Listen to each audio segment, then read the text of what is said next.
야, 너 그거 알아? 저 노래방. 아니, 식당 사장 말이야. 8만 원만 더 주면 문 잠그고 그것도 해준대. 친구의 그 말에 제 손에 들린 커피가 바닥에 떨어질 뻔했습니다.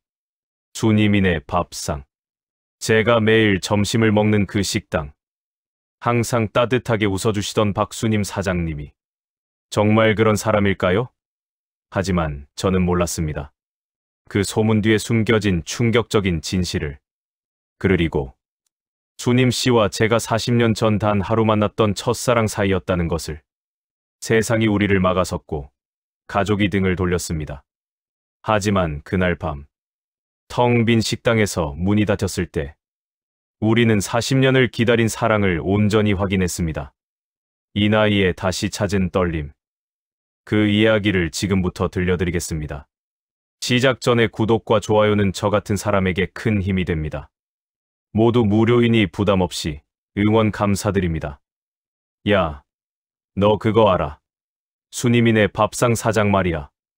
택시 대기소에서 동료 철호가 제 어깨를 툭 쳤습니다. 그 식당 사장이 밤에 남자 손님들이랑 술 마시고 8만 원만 더 주면 그것도 해준대. 제 손에 들린 커피컵이 바닥에 떨어질 뻔했습니다. 가슴이 쿵쾅쿵쾅 미친 듯이 뛰기 시작했어요. 수님이네 밥상. 제가 거의 매일 점심을 먹는 그 작은 식당.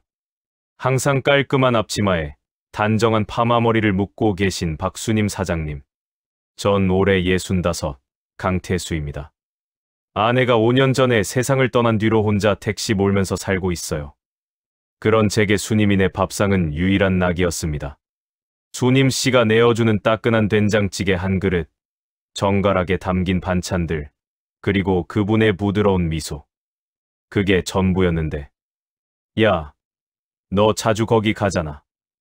몰랐어? 철호가 웃으며 덧붙였습니다. 영수도 그런 얘기하던데. 밤에 남자랑 같이 나가는 거 봤다는 사람도 있고. 심지어 그 여자 처남이 직접 그러던데. 믿을 수 없었습니다. 그런데 이상했어요. 제 가슴이 아픈 이유가 배신감 때문만은 아니었습니다. 묘한 질투심 같은 게 느껴졌거든요. 사실 고백하자면 전 한 달 전부터 수님 씨한테 이상한 감정을 느끼고 있었어요. 그날도 그랬습니다. 반찬을 내어주실 때 수님 씨 손끝이 제 손등을 살짝 스쳤어요. 그 순간 전기가 흐르는 것 같았습니다. 아내가 죽은 지 5년, 이 나이에 여자 때문에 가슴이 뛴다는 게 믿기지 않았어요. 수님 씨는 62이셨지만 뭔가 달랐습니다. 목소리도 부드럽고 웃을 때 살짝 보이는 보조개도 귀여웠어요.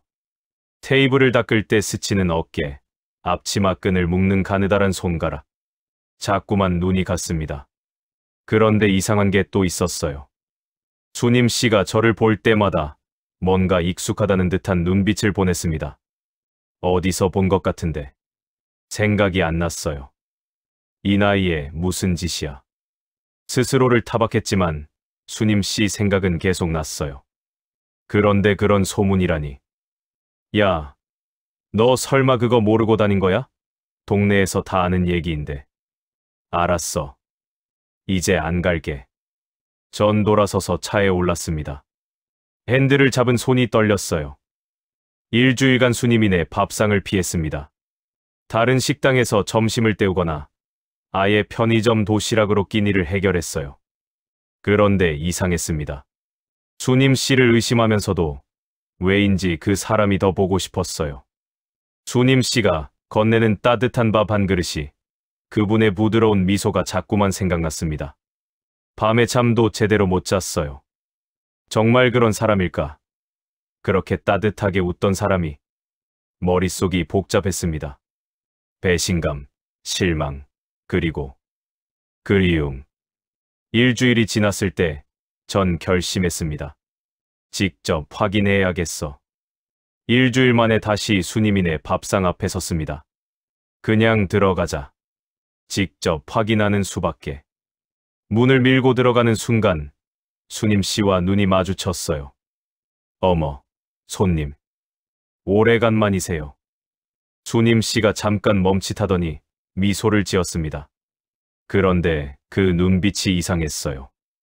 놀란 것 같기도 하고 반가운 것 같기도 하고 어디 아프신가 했어요. 요즘 안 오시길래. 아, 그냥 일이 좀 바빠서요. 어색하게 대답하고 구석 자리에 앉았습니다. 수님 씨가 물수건을 가져다 주면서 테이블을 닦기 시작했어요. 그때였습니다.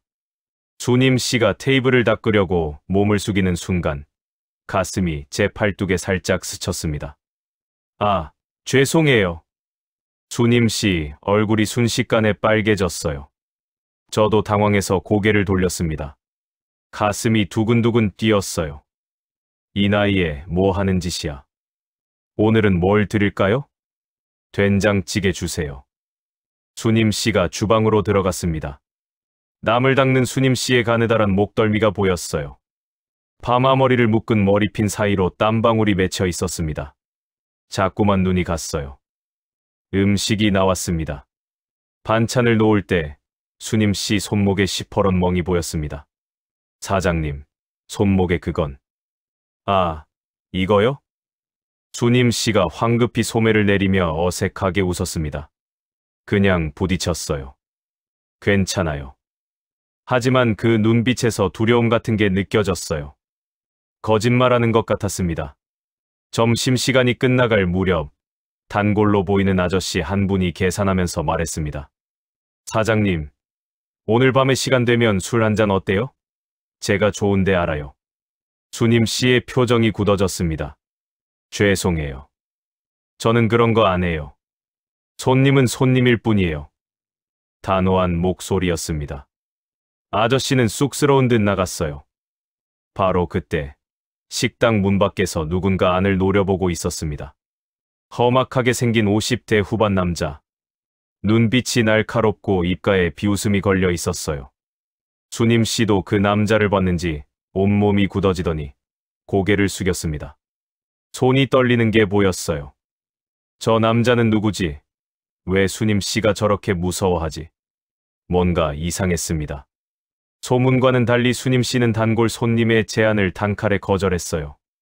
손목에 멍, 두려워하는 눈빛, 밖에서 노려보는 남자.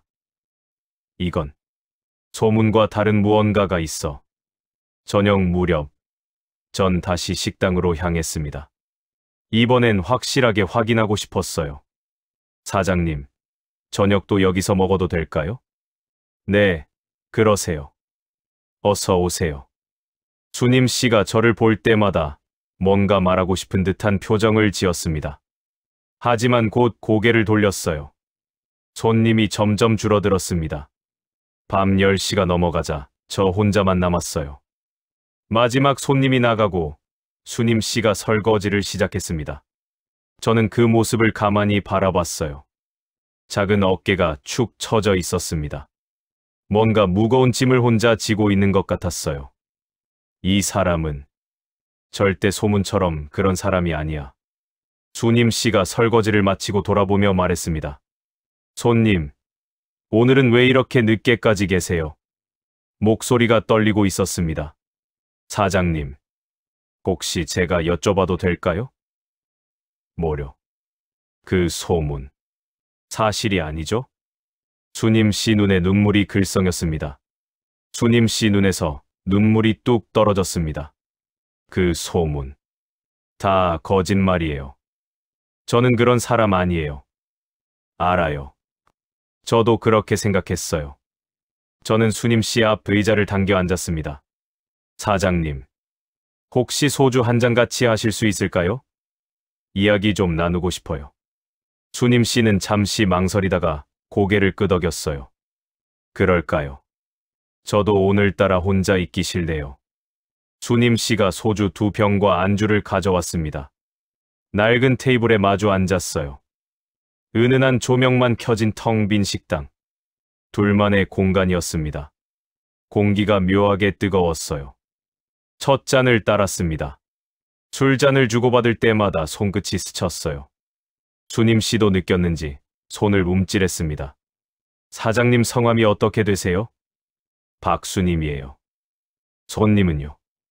강태수입니다. 이제 편하게 수님 씨라고 불러도 될까요? 그러세요. 저도 태수 씨라고 부를게요. 술 기운이 오르자 수님 씨 얼굴이 붉게 달아올랐습니다. 목덜미에 땀방울이 맺혔어요. 파마머리 사이로 흘러내리는 땀을 닦는 모습이 자꾸 눈에 들어왔습니다. 수님 씨는 혼자 사세요? 남편이 10년 전에 교통사고로 세상을 떠났어요. 그 뒤로 혼자 이 식당 하면서 살고 있죠. 자녀는요? 아들 하나, 딸 하나 있는데요. 다 결혼해서 멀리 살아요. 연락도 뜸하고. 수님 씨 목소리가 쓸쓸하게 들렸습니다. 저도 비슷해요. 아내가 5년 전에 세상 떠나고 딸 하나 서울에 있는데 바빠서 거의 연락 못해요. 우리는 술잔을 기울이며 서로의 외로움을 나눴습니다. 테이블 아래서 무릎이 닿았어요. 그 누구도 피하지 않았습니다. 두 번째 소주병을 열었을 때 제가 물었습니다. 수님 씨, 이상한 질문인데요. 혹시 우리 전에 만난 적 없습니까? 수님 씨가 화들짝 놀라며 술잔을 놓았습니다. 손이 떨렸어요. 왜 그렇게 생각하세요? 처음 뵀을 때부터 이상했어요. 어디서 본 것 같은 느낌이 계속 들었거든요. 수님 씨가 한참을 저를 빤히 쳐다보더니 떨리는 목소리로 말했습니다. 태수 씨, 사실은요. 수님 씨가 눈물을 글썽이며 고백했습니다. 저 알고 있었어요. 태수 씨가 처음 우리 식당에 오셨을 때부터요.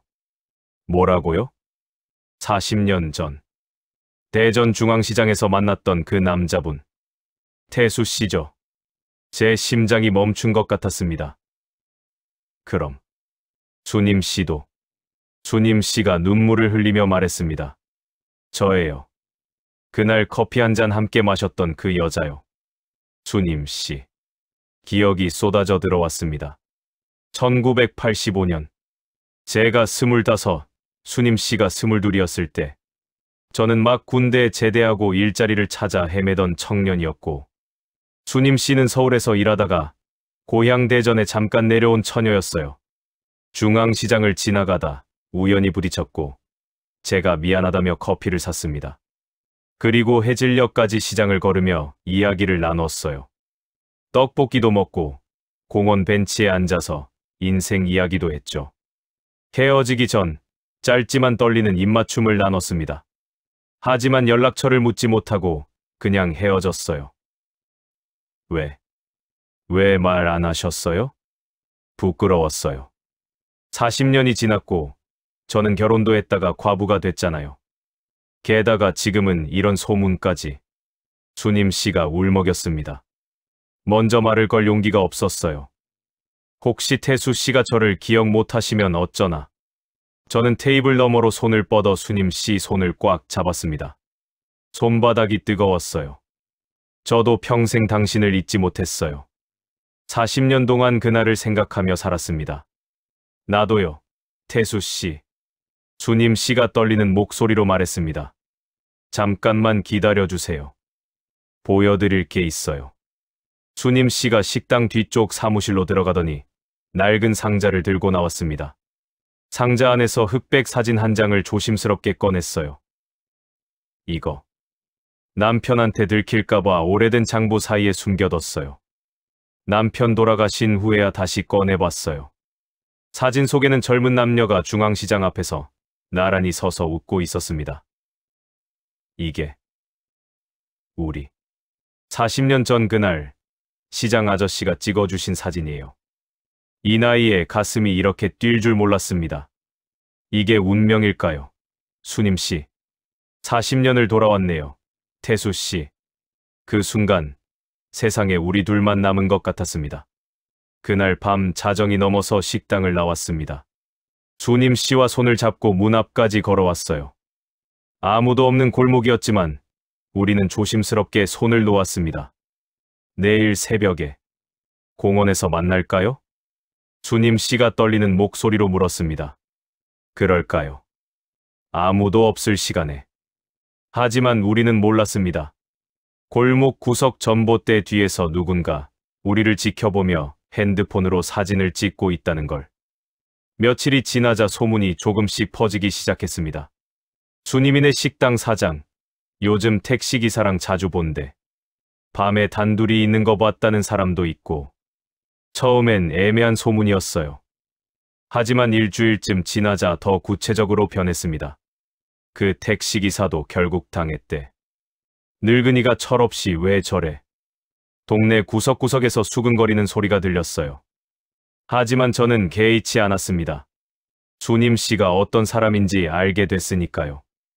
그 후로 3주 동안 우리는 은밀하게 만났습니다. 새벽 5시. 약속한 공원에서 수님 씨를 만났어요. 아무도 없는 공원. 안개가 자욱하게 깔린 벤치에 나란히 앉았습니다. 이렇게 몰래 만나는 게 10대 때로 돌아간 것 같네요. 수님 씨가 수줍게 웃었습니다. 맞아요. 가슴이 두근거려서 잠도 못 잤어요. 수님 씨 어깨가 제 어깨에 살짝 기댔습니다. 온기가 느껴졌어요. 저는 조심스럽게 수님 씨 손을 잡았습니다. 손바닥이 뜨거웠습니다. 태수 씨, 우리 이러면 안 되는데. 사람들이 뭐라고 할지. 신경 쓰지 마세요. 40년을 기다렸는데 이제 와서 포기할 순 없어요. 우리는 한참을 그렇게 손만 잡고 앉아 있었습니다. 그렇게 3주가 흘렀습니다. 우린 새벽마다 공원에서 만났고 밤늦게 식당에서 술을 마셨어요. 그러던 어느 날 저녁, 저는 평소처럼 수님 씨 식당에 갔습니다. 손님이 거의 없는 한산한 시간이었어요. 저는 구석 자리에 앉아 저녁을 먹고 있었습니다. 화장실을 가려고 자리에서 일어나는데 식당 문이 벌컥 열렸습니다. 험악하게 생긴 남자. 며칠 전 밖에서 수님 씨를 노려보던 바로 그 사람이었어요. 저는 본능적으로 화장실 가는 복도 모퉁이에 몸을 숨겼습니다. 형수님, 요즘 장사 안 되죠? 낮지만 위협적인 목소리였습니다. 만수 씨, 지금 무슨 소리예요? 수님 씨 목소리가 떨렸습니다. 두려움이 섞여 있었어요. 형수님도 아시잖아요. 형님 돌아가시고 제가 얼마나 참았는데요. 이 식당 건물, 원래 형님 거 맞지만 제 돈도 들어갔다고요. 만수 씨, 그건 시아버님이 괜찮다고 하셨어요. 제가 빚도 다 갚았고요. 증거 있어요. 시아버님 돌아가셨는데 무슨 소용이에요. 법적으로 따지면 제가 유리할 수도 있어요. 그럼 어쩌라는 거예요? 간단하죠. 형수님이 이 식당 접고 건물 제한테 팔면 돼요. 시세보다 싸게. 한 7천만 원 정도에. 말도 안 돼요. 형수님, 요즘 평판 어떤지 아시죠? 제가 조금만 더 신경 쓰면 손님 완전히 끊길 거예요. 그 순간 저는 모든 걸 이해했습니다. 이 개자식이. 소문을 퍼뜨린 게 바로 내 놈이구나. 만수 씨, 나가세요. 여긴 제 식당이에요. 형수님, 오래 버티지 못할 겁니다. 그때 가서 후회하지 마세요. 처남 김만수가 문을 박차고 나갔습니다. 수님 씨가 주저앉아 울기 시작했습니다. 저는 복도에서 나와 수님 씨에게 다가갔어요. 수님 씨, 태수 씨, 다 들으셨죠? 수님 씨가 눈물을 닦으며 말했습니다. 네, 다 들었어요. 그 사람이 소문을 퍼뜨린 거죠? 수님 씨가 고개를 끄덕였습니다. 남편 돌아가시고 나서 계속 괴롭혔어요. 처음엔 돈 빌려달라고 하더니 나중엔 식당을 넘기라고. 제가 거절하니까 이런 소문을 만들어낸 거예요. 수님 씨, 걱정 마세요. 내가 지켜드릴게요. 그날 밤, 전 결심했습니다. 저 놈의 음모를 반드시 밝혀내겠어. 다음 날부터 저는 처남 김만수를 추적하기 시작했습니다. 수님 씨한테는 걱정 마세요. 제가 방법을 찾을게요 라고만 말했어요. 일주일 동안 김만수의 동선을 파악했습니다. 그는 매일 오전 10시쯤 집을 나와 동네 슈퍼, 카페, 당구장을 돌아다녔어요. 특히 동네 아주머니들을 자주 만났습니다. 열흘째 되던 날, 결정적인 순간이 왔습니다. 김만수가 동네 슈퍼 앞에서 아주머니 한 분과 이야기하고 있었습니다. 저는 가까운 전봇대 뒤에 숨어서 핸드폰을 켰어요. 거리가 좀 있어서 소리가 잘 안 들렸습니다. 저는 조심스럽게 더 가까이 다가갔어요. 아주머니, 제 부탁 하나만 들어주세요. 김만수가 주위를 두리번거리더니 봉투를 건넸습니다. 밤늦게 남자 손님이랑 나오는 거 봤다고만 해주세요. 어렵지 않잖아요. 그래도 그렇지. 없는 소문을 만드는 건 경수가 원래 그래요. 저는 형님 살아 계실 때부터 다 알아요. 아주머니가 진실을 말해주는 거예요. 그래도 이거 5만 원 들어 있어요. 그냥 한마디만 해주시면 돼요. 동네 사람들한테 물어보면 그렇게만 말씀하시면 됩니다. 저는 온몸에 소름이 돋았습니다. 이 모든 대화를 녹음하고 있었어요. 이 개자식이 이렇게 치밀하게 아주머니가 봉투를 받고 어정쩡하게 고개를 끄덕이는 모습까지 동영상으로 찍었습니다.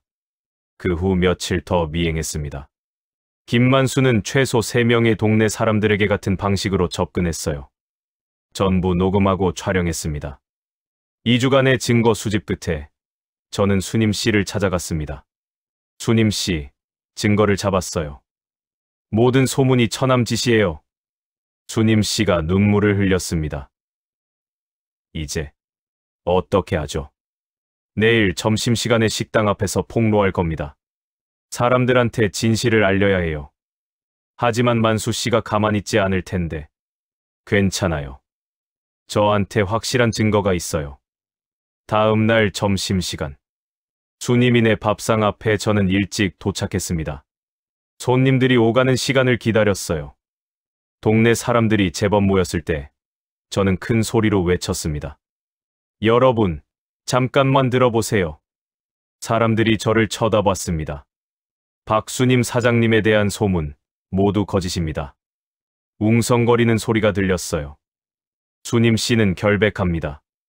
이 모든 소문은 처남 김만수가 식당을 빼앗으려고 만들어낸 거예요. 무슨 증거가 있어서 그래? 누군가 소리쳤습니다. 저는 핸드폰을 꺼내 블루투스 스피커에 연결했습니다. 아주머니, 밤늦게 남자 손님이랑 나오는 거 봤다고만 해주세요. 김만수의 목소리가 선명하게 울려 퍼졌습니다. 이거 5만 원. 사람들이 술렁이기 시작했어요. 동영상도 있습니다. 핸드폰 화면을 보여주자 김만수가 봉투를 건네는 장면이 보였습니다. 이런. 그게 다 거짓말이었어. 수님 씨한테 미안한 일 했네. 김만수 그 양반이 원래 그런 사람이더라. 바로 그때 수님 씨가 식당에서 뛰쳐나왔습니다. 눈물이 볼을 타고 흘렀어요. 그리고 하늘에서 비가 내리기 시작했습니다. 빗속에서 수님 씨와 마주 섰습니다. 태수 씨, 고마워요. 정말 고마워요. 저는 떨리는 손으로 수님 씨 손을 꽉 잡았습니다. 수님 씨, 40년 전에 놓쳤던 당신을 이번엔 절대 놓지 않겠어요. 태수 씨, 빗물이 우리 둘을 적셔갔습니다. 수님 씨 옷이 몸에 달라붙었어요. 저는 고개를 돌렸지만 가슴이 뛰었습니다. 수님 씨, 나랑 함께 가요. 40년을 기다렸어요. 저는 수님 씨를 껴안았습니다. 처음으로 느끼는 깊은 포옹. 수님 씨의 작은 몸이 제 품에 완전히 안겼어요. 떨리는 어깨, 뜨거운 숨소리, 비에 젖은 옷 사이로 느껴지는 체온. 40년 만에 다시 느끼는 여자의 온기였습니다. 수님 씨도 제 등을 꽉 껴안았어요. 이 나이에 이렇게 가슴이 뛸 줄 몰랐어요. 우리는 빗속에서 한참을 그렇게 안고 있었습니다. 동네 사람들이 지켜보고 있었지만 이제 더 이상 신경 쓰이지 않았어요. 세상이 우리 둘만 남은 것 같았습니다. 수님 씨, 사랑해요. 40년을 참았던 그 말이 입 밖으로 나왔습니다. 나도요, 태수 씨. 녹음 파일과 동영상을 증거로 김만수를 경찰에 고소했습니다. 하지만 일주일 뒤 김만수는 풀려났습니다. 명예훼손으로 벌금 200만 원 나왔습니다. 구속까지는 어렵다고 하네요. 경찰의 말에 주먹을 불끈 쥐었습니다. 그럼 그냥 벌금만 내면 끝이에요? 민사로 손해배상 청구는 하실 수 있습니다. 하지만 형사처벌은 이게 전부예요. 며칠 후 김만수가 수님 씨 식당으로 찾아왔습니다. 저도 그 자리에 있었어요. 형수님, 벌금 200만 원 냈어요. 이제 법대로 합시다. 김만수가 서류 뭉치를 테이블에 던졌습니다. 이 식당 건물, 형님 단독 명의 맞죠? 그게 왜요? 형님이 이 건물 사실 때 제 돈 3천만 원 보탰어요. 기억하시죠? 수님 씨 얼굴이 하얗게 질렸습니다. 그건 빌린 거였잖아요. 시아버님이 나중에 갚아도 된다고. 구두 약속이었죠. 하지만 저는 지분을 요구할 권리가 있어요. 형님 돌아가시고 10년, 이제 정산할 때 됐습니다. 만수 씨, 그땐 시아버님도 계셨고 다들 가족이니까 괜찮다고 했잖아요. 시아버지는 돌아가셨어요. 증인도 없죠. 하지만 저는 당시 은행 이체 기록이 있어요. 3천만 원, 형님 계좌로 보낸 거. 김만수가 통장 사본을 내밀었습니다. 이게 증거예요. 법적으로 다투면 저도 승산 있어요. 건물 시세 2억, 제 지분 최소 3천만 원은 받아야죠. 이자 포함하면 5천만 원. 돈이 어디 있어요? 빚 갚느라 다 썼는데. 그럼 건물 팔아서 주세요. 아니면 소송 들어갑니다. 법원 판결 나올 때까지 건물 가압류 신청할 겁니다. 이 계좌 시기, 제가 김만수 멱살을 잡았습니다. 소문 퍼뜨린 거로 벌금 받은 주제에 손 떼세요. 벌금은 냈어요. 하지만 건물은 별개예요. 이건 제 정당한 권리입니다. 김만수가 비웃으며 나갔습니다. 형수님, 3일 드릴게요. 생각해보세요. 며칠 뒤 식당에 가압류 가신청 통지서가 날아왔습니다. 손님들이 그걸 보고 수군거리기 시작했어요. 소문이 거짓이라는 걸 알았어도 법적 문제가 있는 식당엔 가기 싫었던 거죠. 손님이 또 끊기기 시작했습니다. 수님 씨는 결국 식당 문을 닫았습니다. 저는 서울에 있는 딸한테 전화했습니다. 아빠, 그 여자 때문에 동네 망신이에요. 돌아가신 엄마한테 미안하지도 않아요? 잘난 말만 듣고 판단하지 마. 수님 씨가 어떤 사람인지 알면. 아빠, 지금 법적 문제까지 있다면서요. 그 여자 주변엔 문제만 생겨요. 그 여자랑 계속 만나실 거면 저랑은 끝이에요. 딸이 전화를 끊어버렸습니다. 모든 게 무너져 내렸습니다. 그날 밤 수님 씨가 전화를 했어요. 태수 씨, 우리 이만 그만 만나요. 무슨 소리예요? 내가 태수 씨 인생을 망치고 있어요. 딸하고도 사이 나빠지고 이제 법적 문제까지. 수님 씨, 지금 어디예요? 제가 갈게요. 수님 씨 집으로 달려갔습니다. 작은 원룸이었어요. 수님 씨가 방바닥에 주저앉아 울고 있었습니다. 태수 씨, 이제 끝이에요. 만수 씨 말이 맞아요. 증거도 있대요. 법적으로 싸우면 제가 질 수도 있어요. 저는 수님 씨 옆에 앉았습니다. 좁은 방. 단둘이 앉으니 서로의 숨소리가 들렸어요. 수님 씨, 그 돈 정말 빌린 거였죠? 네. 시아버님이 가족끼리 무슨 돈이냐고 하셨어요. 빚 갚고 나면 조금씩 갚으라고. 근데 시아버님 돌아가시고 저도 정신없다 보니. 걱정 마세요. 변호사 선임해서 제대로 싸워봅시다. 변호사 비용도 만만치 않을 텐데. 제가 있잖아요. 저는 조심스럽게 수님 씨 등을 쓰다듬었습니다. 떨리는 어깨가 느껴졌어요. 그나저나 수님 씨, 예전에 손목에 멍든 거 혹시 그 사람이 때린 건가요? 수님 씨가 고개를 저었습니다. 아니에요. 만수 씨가 식당에 찾아와서 협박할 때 제가 놀라서 테이블에 부딪힌 거예요. 직접 손을 댄 건 아니에요. 곁에 있어 주세요.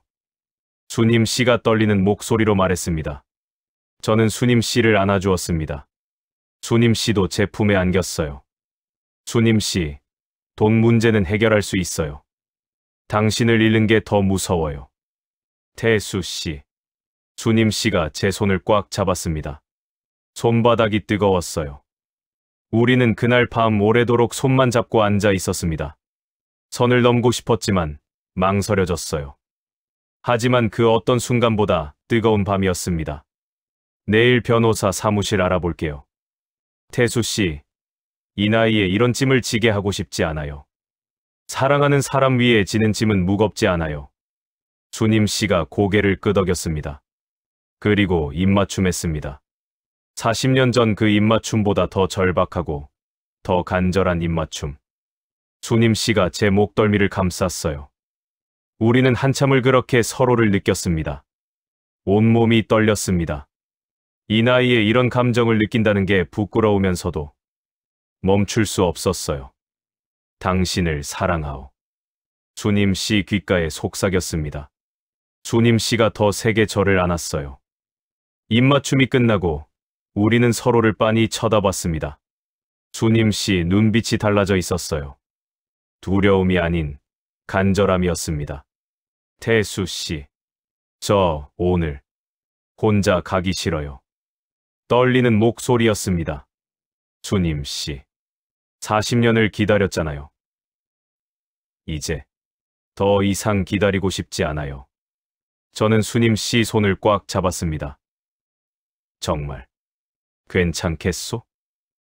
네. 당신이랑이라면요. 수님 씨가 식당 안쪽 작은 방으로 저를 이끌었습니다. 사장 쉬는 방이었어요. 문이 천천히 닫혔습니다. 그날 밤은 제 인생에서 가장 행복한 밤이었습니다. 40년을 기다린 사랑이 비로소 완성된 순간이었어요. 더 이상 자세히 말하지 않겠습니다. 다만 이것만은 확실히 말할 수 있습니다.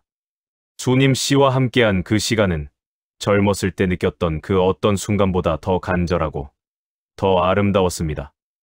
이 나이에 다시 찾은 사랑이 얼마나 소중한지 그날 밤 온몸으로 느꼈습니다. 다음 날 새벽, 저는 작은 방에서 눈을 떴습니다. 수님 씨가 제 품에 안긴 채 조용히 잠들어 있었어요. 창문 너머로 아침 햇살이 들어왔습니다. 수님 씨의 평온한 얼굴을 바라보며 저는 생각했습니다. 이 사람을 지켜야 해. 무슨 일이 있어도. 수님 씨가 눈을 떴습니다. 태수 씨, 아침이네요. 응, 잘 잤소? 네, 정말 오랜만에 편하게 잤어요.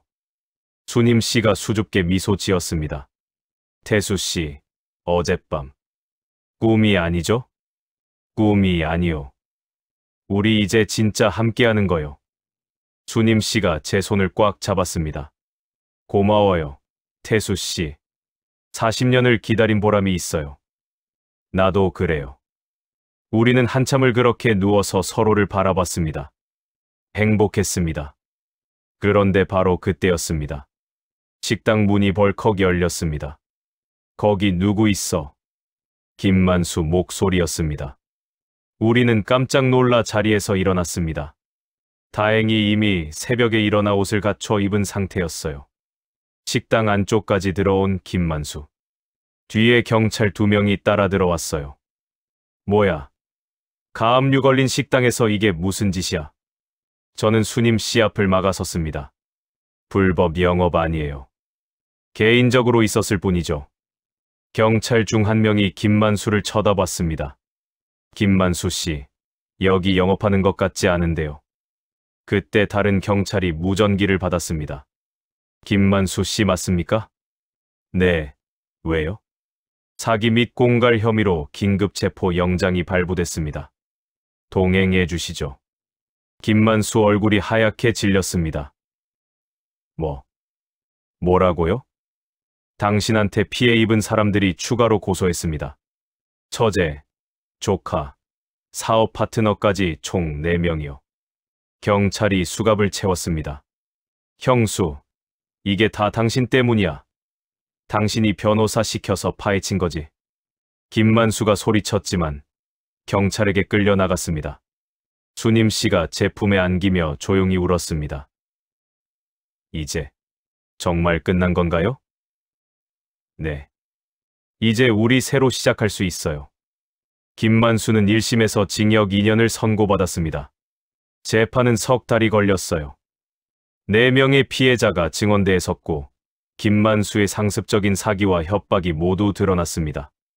건물 지분 소송도 자동으로 취하됐어요. 김만수가 범죄자로 유죄 판결을 받으면서 그의 민사 청구도 힘을 잃었거든요. 축하합니다. 깨끗하게 이기셨어요.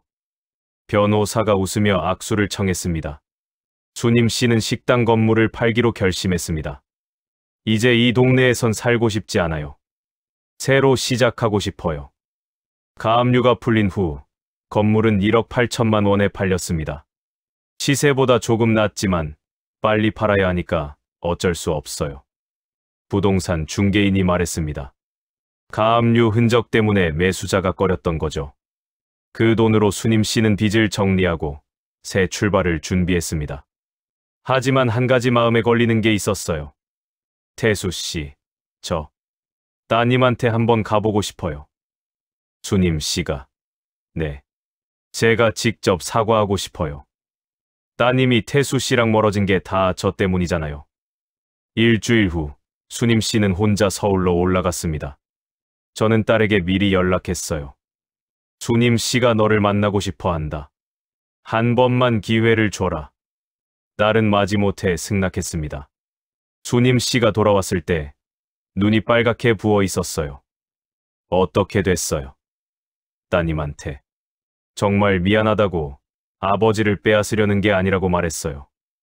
뭐래? 처음엔 차갑게 대하시더니 제가 우는 걸 보고 표정이 조금 풀렸어요. 시간이 필요하다고 하시더라고요. 그래도 만나줬다는 게 다행이요. 네. 언젠가는 이해해 주실 거라고 믿어요. 그 후로 우리는 동네를 떠날 준비를 시작했습니다. 충남 보령 근처 조그만 시골 마을을 찾았어요. 바다가 보이는 작은 집, 월세 30만 원. 여기서 우리 새로 시작하는 거요. 수님 씨와 함께 짐을 정리하며 이사했습니다. 택시는 그만두고 마을버스 기사 일자리를 구했어요. 수님 씨는 마당에 작은 텃밭을 가꾸기 시작했습니다. 그리고 우리는 40년 전 그 장소로 향했습니다. 대전 중앙시장. 이사 가기 전 마지막으로 들른 곳이었어요. 예전 그 시장은 이제 새 건물로 바뀌어 있었지만 입구는 그대로였습니다.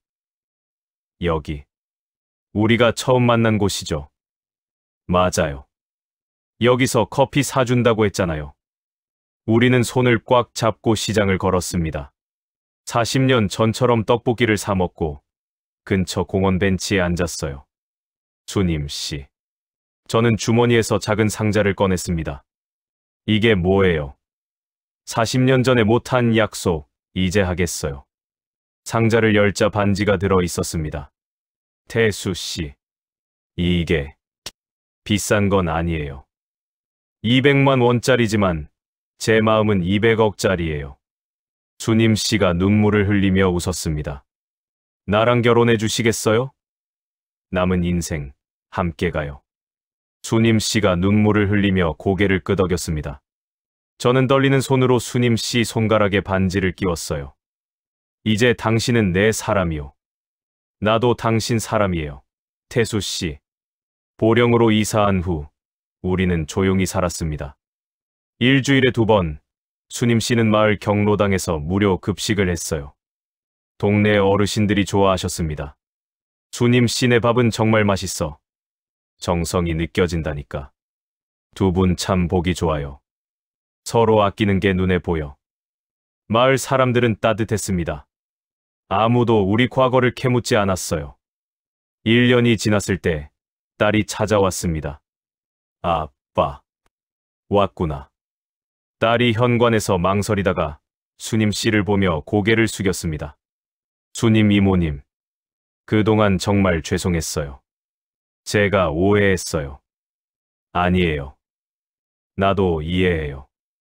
돌아가신 어머니를 생각하면 당연히 그럴 수 있어요. 수님 씨가 딸의 손을 잡았습니다. 하지만 이제 알았어요. 아빠가 정말 행복해 보이세요. 그게 중요한 거잖아요. 딸이 눈물을 글썽이며 말했습니다. 이모님, 아빠 잘 부탁드려요. 아빠 혼자 사시는 거 보면서 정말 마음 아팠거든요. 수님 씨가 고개를 끄덕였어요. 고마워요. 네, 아빠 정말 잘 모실게. 그날 저녁, 석양이 지는 마당에서 셋이 함께 저녁을 먹었습니다. 딸이 돌아간 후 수님 씨와 단둘이 남았어요. 태수 씨, 행복해요. 나도요, 수님 씨. 이제 우리는 세상의 눈치를 보지 않았습니다. 손잡고 마을을 걸어도 안고 있어도 자유로웠어요. 밤이 되면 수님 씨가 제 품에 안겨 잠들었습니다. 그 온기가 40년 기다린 보상 같았어요. 아침에 눈 뜨면 수님 씨가 제 옆에 있었습니다. 태수 씨, 깨셨어요. 응. 당신 얼굴 보니까 꿈인지 생신지 모르겠소. 어느 날 저녁, 우리는 바닷가를 걸었습니다. 40년을 돌아왔네요. 맞아요. 그때 이름을 물어볼 걸 그랬어요. 이제 남은 인생은 함께해요. 30년. 그걸로 부족하오. 50년. 아니, 다음 생에도 만나요. 우리는 손을 꽉 잡고 노래를 불렀습니다. 파도 소리와 함께 우리의 노래가 바다로 퍼져나갔어요. 진실한 사랑 앞에서는 나이도, 소문도, 사람들의 시선도 중요하지 않았습니다. 이 나이에도 가슴은 뜁니다. 떨림은 끝나지 않았어요. 태수 씨와 수님 씨의 이야기 어떠셨나요? 어쩌면 여러분 중에도 비슷한 경험을 하신 분들이 계실 겁니다. 나이가 들어서 다시 사랑을 시작하신 분, 억울한 소문 때문에 힘들었던 경험이 있으신 분, 혹은 오래전 헤어진 첫사랑을 잊지 못하고 계신 분. 댓글로 여러분의 이야기를 들려주세요. 나도 60이 넘어서 새 사람을 만났어요. 나도 비슷한 소문 때문에 힘들었어요. 나도 옛날 사람이 가끔 생각나요. 어떤 이야기든 좋습니다. 여러분의 소중한 경험이 다른 분들에게 큰 위로가 될 수 있습니다. 그리고 이 영상이 도움이 되셨다면 구독과 좋아요 부탁드립니다. 다음에도 더 좋은 이야기로 찾아뵙겠습니다. 감사합니다.